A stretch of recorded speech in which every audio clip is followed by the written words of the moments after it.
We're opening up the mailbag to talk about the Jays, how they work with one another, their future, all-star versus hockey, my favorite players, and restaurant experience. It's all right now on the Locked On Celtics podcast. Yup. Being down, be ever ready. Recognize the city of champs. Back to back, if I say it, it's stamped. Locked on number 19, the best one, the next one. Juice loose in your pool now for the next run. It's the C's, who else could it be? What they gon' say now? Screaming like JT Karalis, recap the madness every game, every practice. Best daily pod, no cap like Brad Beckett. Clutch like Drew to KP, tap in daily. Prime time, dapping D White on the sideline. Raining Jays, how it started, raising banners, how we finished. Locked on Celtics pod, home of the winners. Hey there, welcome back to the Locked On Celtics podcast. We're right here on the Locked On Podcast Network, where it is your team every day, Monday through Friday, plus bonus weekends when they play, bonus podcasts when they play on the weekends. I was saying bonus weekends when they play on the podcast. So that's how this show's starting, and I'm not editing that out. So, hey, listen, you get what I say. I'm doing as little post-production work as I can. So the show drops directly to your device if you subscribe. So make sure you do that. Watch the show on YouTube. Get into that comment section. Let me know what you're thinking. I'm John Karalis. If you're new to this show, I've been covering the Celtics for about 20 years, doing it now as a beat writer for Boston Sports Journal. Today, we are getting into the mailbag, and the mailbag is full of fun questions that you can get submitted at johnkaralis.com/mailbag. johnkaralis.com/mailbag. That's the only way I get the questions. It's the only way I see the questions.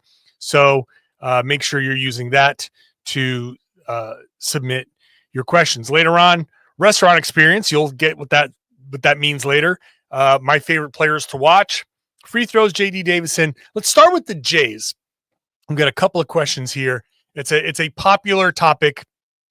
We'll start with Joel, who says, why don't Tatum and Brown do more pick and roll combos together? With JB's athleticism and JT's passing, it would seem like a killer combo depending on the matchups, or a condo if they wanted to live together, I suppose. Why not? I think they should more often, for sure. But the issue is you get similar sized defenders and you're probably just going to get them to switch, and it doesn't really give as much of an advantage. Neither of them are particularly incredible screeners. Jayson is better, I think, than Jaylen at screening, just because he's a little bit bigger, wider. But Jaylen is stronger. But I don't think either of them is going to win any award for crushing people with picks. So you're not creating an advantage. In the modern NBA, the pick and roll is designed to get you advantages. And because they're not going to blitz, there's no reason to blitz Jayson, because he's just going to give the ball up to Jaylen Brown, and vice versa. I mean, maybe you want to occasionally throw that out there. I think they should do it every once in a while. Whenever you do see it, it's because one of them has a mismatch and they want to attack that. But with defenses switching that all the time, that's kind of why you won't see a ton of it. Noah asks, have you given any thought to the Jays' future? How do you think their games will age? How do you think they'll stack up to other Boston/NBA legends? Okay, yeah, I thought about it a bit.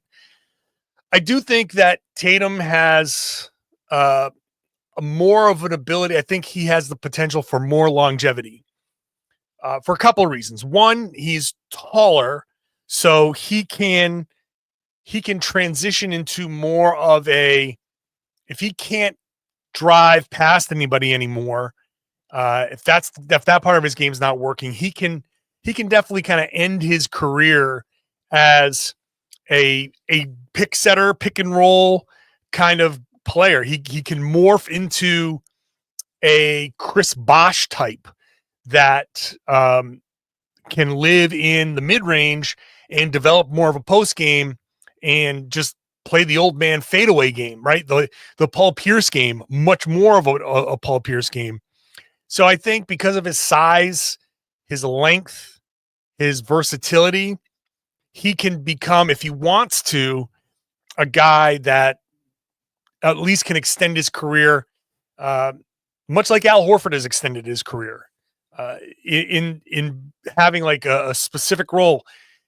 Now, before I continue, a lot of this depends on how the game progresses.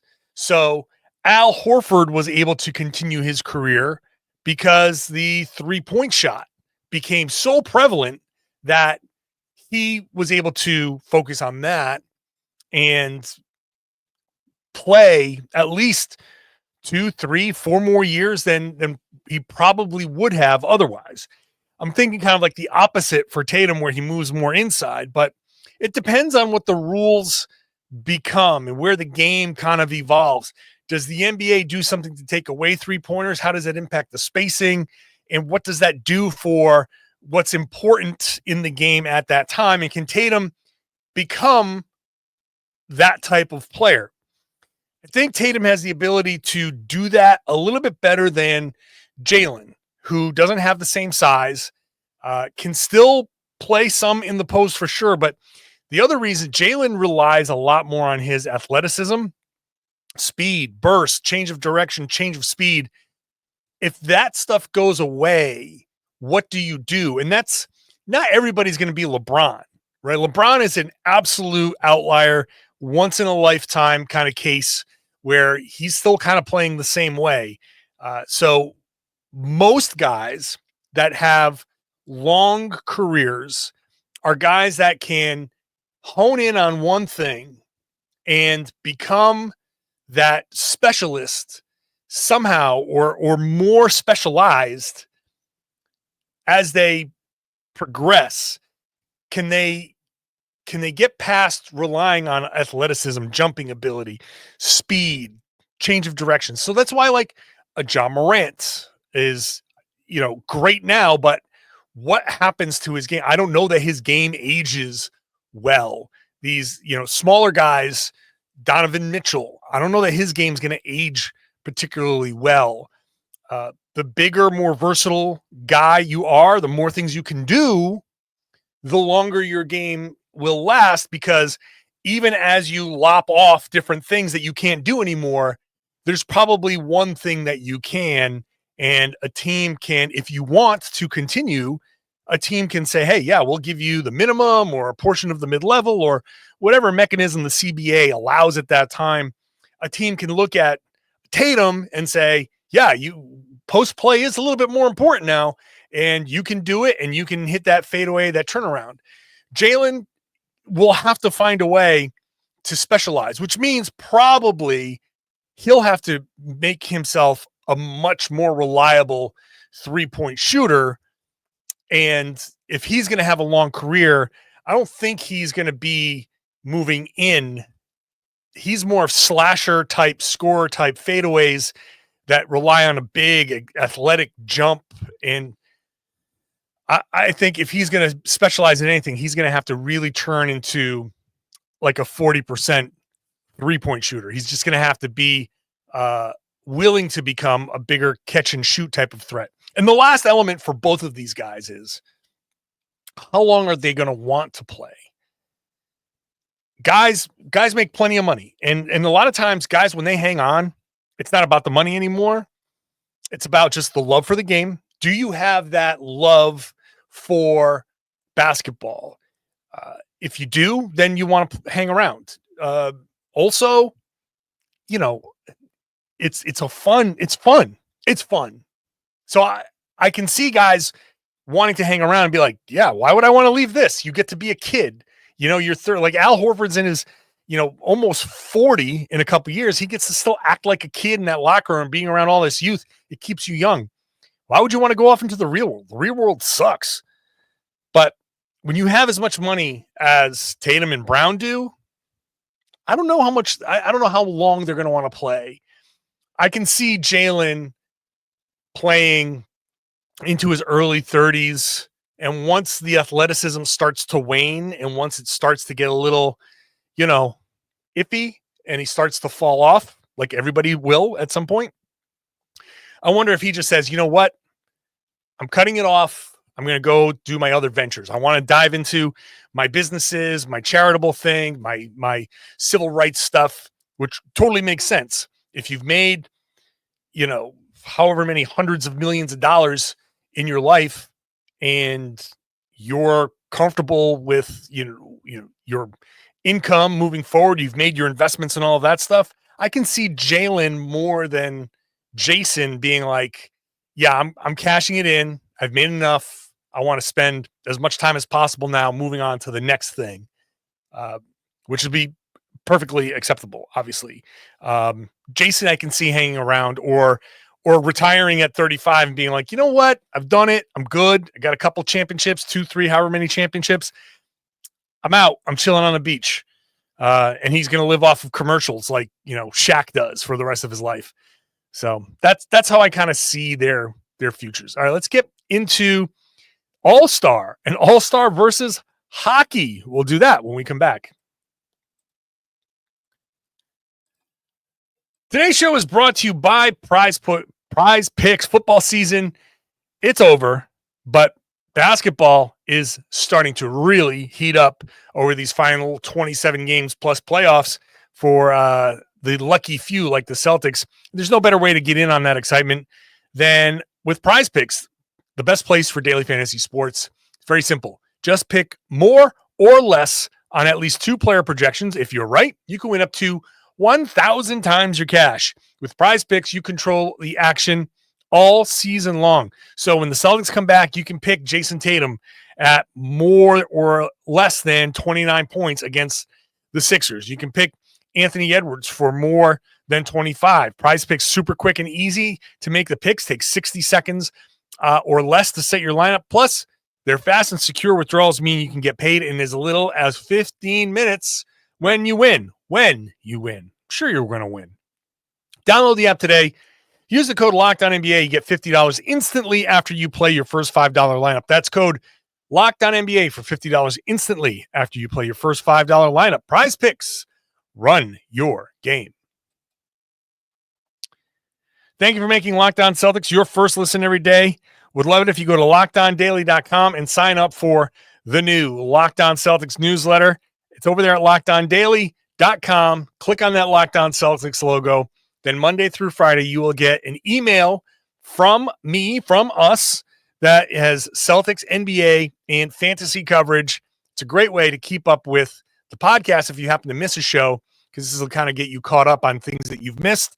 Plus, it's got links to all the great Celtics coverage around the internet. So it's worth it's free. So sign up at LockedOnDaily.com. Make sure you're clicking on that Locked On Celtics logo and sign up. Let's get back into the mailbag questions. Again, johnkaralis.com/mailbag. Adam says, how embarrassing was it for the NBA that USA versus Canada hockey was on Saturday night? Watching the NHL is everything that is wrong with the NBA. Commentators love the game and help to explain it. The refs aren't the stars. It was incredible, not to mention 3 fights in the first 10 seconds. Says, I'm a basketball fan, just happened to watch that game on Saturday night. So on Saturday night, I was at a restaurant sitting at the bar, and there were 2 big screens in front of me. To my left was the hockey game. To my right was the skills. I was in a perfect situation. I was sitting there, nice Saturday night during the All-Star break. I get to have a couple of drinks, some wings, and just chill out, relax, and watch some sports. And I loved being able to enjoy both. And it was incredible. Plus, at the one end of the bar, I had like 5 dudes in Canada jerseys. To my left, I had like 3 dudes in USA jerseys. So it was wild. It was kind of fun. And immediately just fight. And it was super fun. It really was fun. I am a hockey fan. I do like to watch. I don't watch as much as I used to, because hockey is during NBA season, and I'm very focused on the NBA, obviously, and the Celtics. So I don't get a chance on an off night. I'm watching basketball, or, if I have a night where I maybe get away, I'm not really watching much of anything. Just try to shut things off sometimes.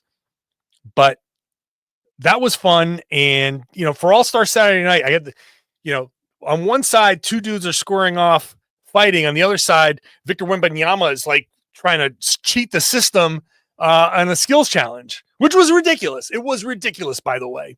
If you're a fan, and I'm glad they got disqualified for that. If you're a fan, like if you got some kids watching, the skills challenge is a contest. And I mean, I appreciate the competitive nature of these guys, but the point of it is to show your skills, to show that you can pass and dribble and shoot and all of that stuff. I know it's not the greatest thing. I get it, but it's still about showing your skills to this group of people who may not always be watching you. And to see that little thing, I was like, get out of here. And then, the shootout, the 3-point shootout is always fine. And the dunk contest is, it was okay. I like Mac McClung. I don't care that he was in the G League.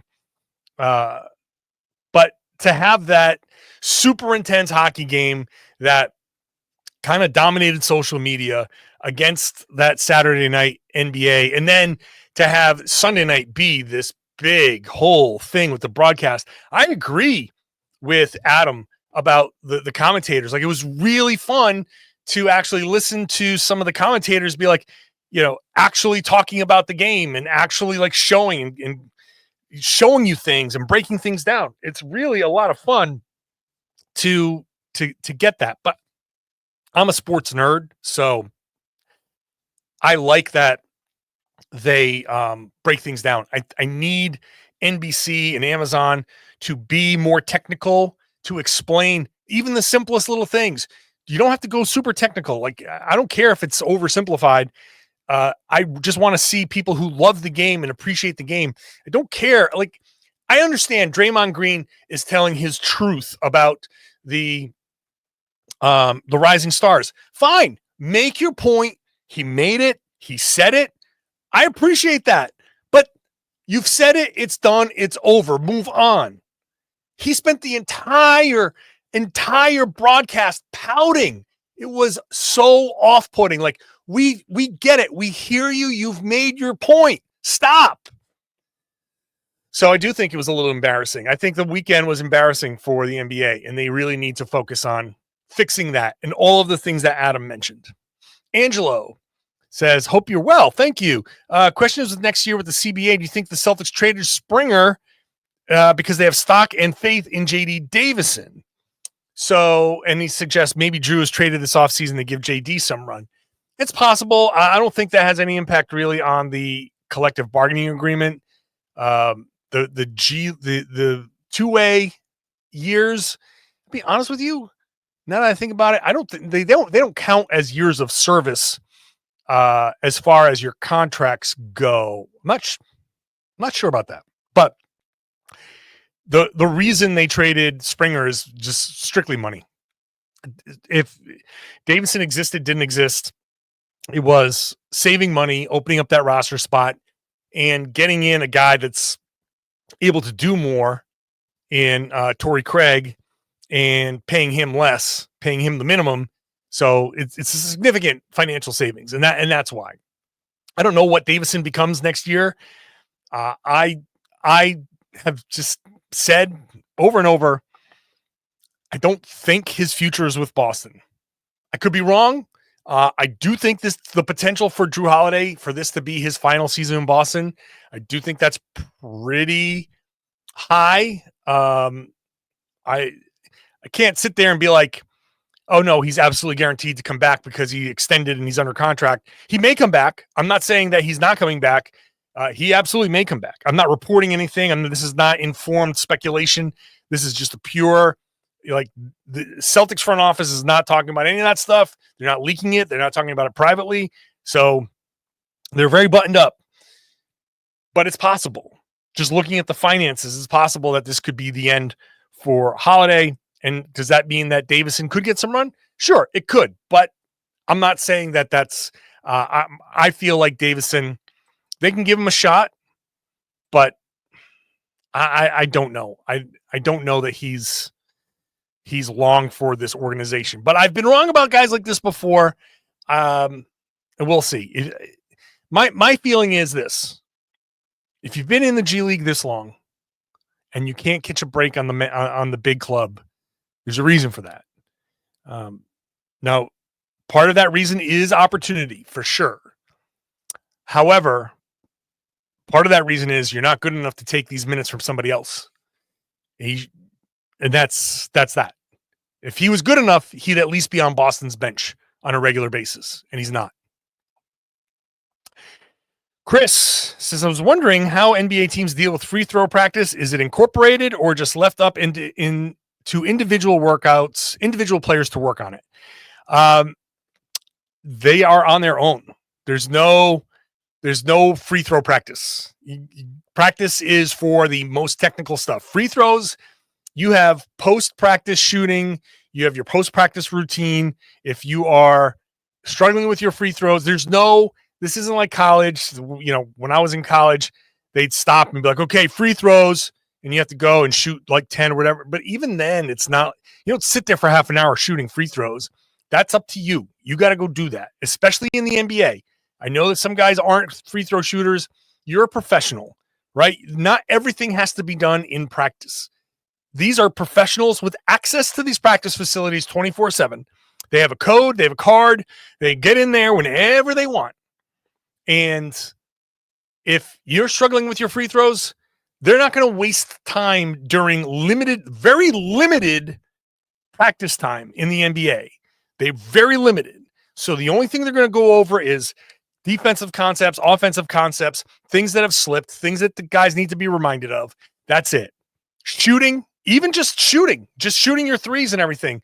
Like if they're running drills, like drills are more for training camp. If there's shooting, honing in on your shooting, you do that before practice, you do that after practice. Okay? They're paid a ton of money. Like practice isn't the only time they work on their games. If a guy walks into the practice facility, changes, goes to practice, and then after practice is over, changes and leaves, he is getting cut. He is not making it in the NBA. If practice is at 9 a.m. or 10 a.m., let's say 10 a.m., those guys, a lot of these guys are in there at like 7 o'clock, 8 o'clock, 9 o'clock, and then practice is over at 11:30. Then you shoot till 12:30, you lift, you do whatever else, and you're not out of there till the middle of the afternoon. You're there for a long time, or you leave and come back and you do stuff later. That's how you do it because you're a professional. That's it. So free throws, you're on your own. All right, we'll come back to wrap up the mailbag, talking about my favorite players. Let's talk about Detroit. Let's talk about restaurant experience, all of that stuff when I come back. This is a message from sponsor TurboTax. Taxes was waiting and wondering and worrying if you were going to get any money back, and then waiting, wondering, and worrying some more. Now Taxes is matching with an Intuit TurboTax expert who can do your taxes as soon as today. An expert who gives your taxes their undivided attention as they work on your return while you get real-time updates on their progress so you can focus on your day. An expert who will find you every deduction possible and file every form, every investment, everything with 100% accuracy, all so you can get the most money back guaranteed. No waiting, no wondering, no worries. Now this is Taxes. Get an expert now on TurboTax.com. Only available with TurboTax Live full service, real-time updates only in the iOS mobile app. See guarantee details at TurboTax.com/guarantees. Thanks for making Locked On Celtics your first listen every day. Go check out Locked On NBA and Locked On NBA Game Night. Locked On NBA Game Night, 7 nights a week, covering every game in the NBA. I host a show on Fridays with Jake Madison, the Locked On NBA show, Monday through Friday, covering the big topics, the big stories, debate show style in the afternoon. So one feed, two shows. I'm on one of the shows, so go check it out wherever you found this podcast. Now, let's get back to the mailbag. JohnKaralis.com is where you submit your questions. JohnKaralis.com/mailbag to submit your questions. Andrew says, sounds like you're ready to take a break from visiting Miami, but how do you feel about a trip to Detroit for some postseason basketball? Okay. Like I know this is like a message from the Miami Chamber of Commerce. And I know that Miami is super nice, especially at that time of year. And I'm not saying no to Miami. I like visiting Miami, but it's more that I'm tired of just that team and that building. But Detroit, I have never been to Detroit. I have not covered a Pistons game because when I was at Mass Live and traveling a lot more, we skipped, like we picked certain games where we just skip because, you're not going to go to all of them. And those games against the teams that were not great, we're like, yeah, you can skip that one. And now I don't travel as much post-COVID because a lot of that stuff is done virtually. So it's, I'm open to it. I am open to it. I'm open to Detroit. Let's see it. I'd like to see the Pistons. Like, why not? Let's more so. I just would love to see the Pistons play some playoff basketball. That says a lot coming from a Boston guy who grew up on NBA basketball in the 80s. Detroit they've just been, it's been such a rough path for them that I don't know. I can maintain my historic disdain for the bad boy Pistons and still be like, this Pistons team's all right. I like Cade Cunningham. I like these guys. So sure, I'm down. Jack says, hello, John. What Celtics player and what non-Celtics player do you like to watch the most? So I like watching Derrick White, and I just wrote a whole big thing. It's been 3 years and a week since Derrick White got traded to Boston. I love watching Derrick because he does so many things well. And I like watching guys who can do all of these things, work really hard, and are so smart that they make almost every right decision. And they do it in real time. It's so hard to do what Derrick White does. He has talent, no doubt about it. He is an NBA level talent. But he's not like you look at him, it's not like he's huge. He's like 6'4", and he's not like super jacked or anything like that. He's like got an old school kind of skinny NBA body. He's not, he's fast, but he's not the fastest guy in the league. He can jump, but he's not jumping, like he's not in a dunk contest. He can dunk, you know what I mean? He's smart. He picks things up. It doesn't take him multiple times to adjust. When somebody does something, he picks it up real quick. He understands tendencies. He's prepared. He's everything you want a basketball player to be. He is literally everything you want a basketball player to be. He plays both ends. He plays it. He'll get in there and take a charge. He'll make an especially athletic play out of nowhere. He makes great reads. He anticipates well. He is an incredible NBA player. He's just an incredible basketball player. And when I say I think he might be the best basketball player on the team, like Jayson Tatum is, I think, the best. And some people will be like, no, it's Jaylen Brown. Okay, fine. You want to argue with it? That's fine. We don't have to agree on that. You want to say it's Jaylen Brown? Fine. But they're the best because they're like, it's like this natural talent and whatever. Derrick is the best just from when you take everything into account. If you had all of the sliders up, like Jayson and Jaylen have certain things that they're a 10 at, and Derrick isn't. But Derrick has got, like, he doesn't have, what's his weakness? Strength, maybe? So he's going to get back down in the post. Okay, that's not the biggest weakness in the world in today's NBA. He's not going to guard guys who are posting him up. And if somebody wants to hunt that, the Celtics will switch him out and it'll be fine. But everything else, he can handle the ball. He can go either way. He can shoot from 3. He can shoot from 2. He is efficient. He reads the floor well. He makes quick decisions. It's just incredible to watch him play basketball. He does it as well as anybody. He is a pure hooper. Yes. So there. Just love. And on top of it all, easily the most likable guy. So, yeah. As far as in the league, it's kind of funny. I say all that stuff about hard work. I think the guy I might like watching the most might be Luka Dončić, who notoriously just got traded because he doesn't work hard enough and blah, blah, blah, blah, blah.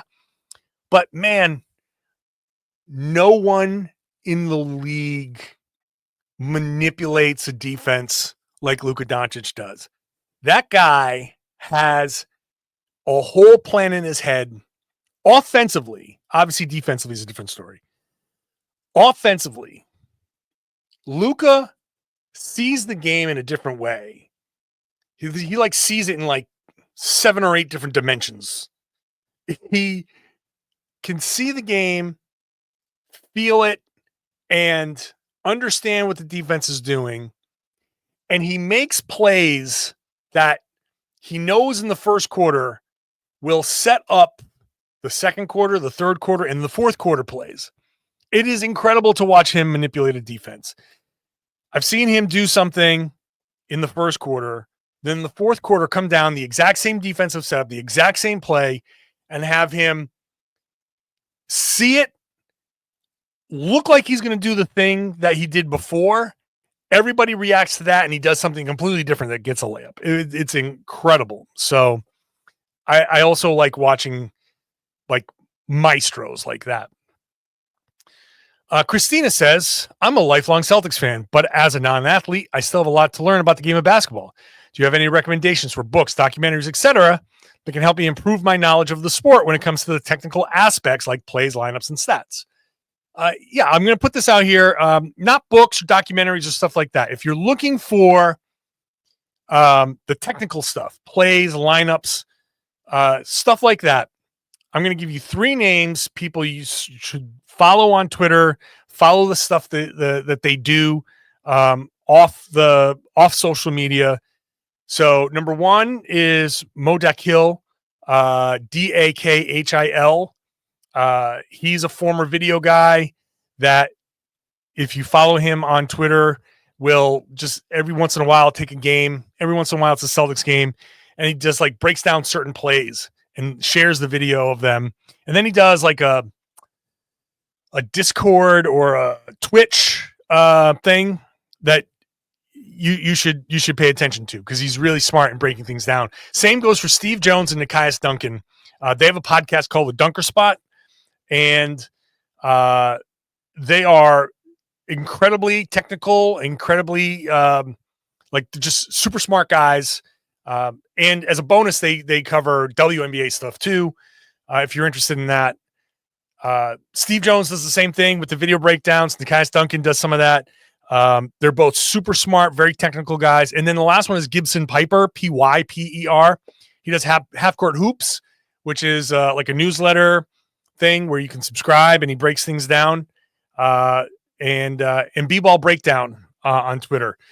Those are all good technical places. Like if you really want to get into the nitty gritty of the game, those guys will really, I mean, they will dive in and, you know, maybe there's some concepts. If you're not familiar with it, it'll take some time for you to catch on, but they're really, really good. And I would recommend any, like to the point where, I mean, I obviously follow all of these guys too, because they see things that maybe I miss. And so I trust these guys as like sources of mine because they're better than I am at this stuff. And so, yeah, check those guys out for sure. And finally, Kate S says, hey, John, I grew up in working in restaurants like you. Do you think it prepared you at all for your job? I always felt like it forced me to be more outgoing and better at public speaking. Yeah, you know what? It has helped me. First of all, number 1, like dealing with customers, understanding how people go to a place that they want a product from. And some people are going to be angry and some people are going to be happy, and you can't please everybody all the time. And like, even though sometimes you get like a harsh critique and you're like, oh man, that stings. There's a lot of people who like what you do and kind of talking and dealing with them and being able to do multiple things at the same time. All of that stuff definitely helps me prepare. But more than anything, working in the restaurant helps me prepare for my job, especially as a podcaster, but in anything. that I've been doing, because in both jobs, I'm preparing something for people to consume, right? I'm either consuming food that I've cooked, or a podcast, or a column, or a breakdown, or something that I've written or produced. And the concept is exactly the same. I have a product that people consume, and in both instances, I have to put some thought into it. I have to put thought into the ingredients. I have to make sure the ingredients work well together. I have to make sure that I've prepared everything well. I have to make sure that it's not overdone. I have to make sure that it's presented well. And, it all has a lot of similarities. Understanding that if people like it, they'll come back. And also that it takes like one bad meal for people to be like, oh, okay, I'm not so sure I like it here anymore. And so it's tough. There's pressure, but you have to keep working at it. And, sometimes people stop coming to your restaurant, stop coming to your podcast, and then somebody new comes in. When my dad had his places and, he moved a couple of times, the greatest compliment that anybody ever paid him was when they followed him to the new location. And that was, I remember specifically people coming in to pick up food or sit down and eat at the new place. And they're like, oh yeah, we heard you moved over here. We had to come over here. Like, that's no bigger compliment. So when I moved from Mass Live to Boston Sports Journal and people said that they were coming over for me, that meant a lot. And I have no plans to leave Locked On or whatever, but if someday that happens, I hope that people will, follow me to wherever I go. I hope there's no need to follow me anywhere, but that's what I hope to build. I hope to every day create something that I can present to people, that they consume it, that they like it, and they will come back. And so learning how to do that early in life has prepared me, and the similarities are right there. The parallels are right there. Thanks everybody for the questions. I appreciate that. Once again, mailbag questions come in at johnkaralis.com/mailbag, johnkaralis.com/mailbag. That's where you can submit your questions. If you are not subscribed, make sure you do subscribe, please. I would love to hear, love to get you on the list here so you can get the podcast directly to your favorite podcasting app. And then I would love it if you get into the YouTube page, the comment section, share your thoughts, and then share the podcast. Tell everybody they should be listening to and watching the Locked On Celtics podcast here on the Locked On Podcast Network. It's your team every day.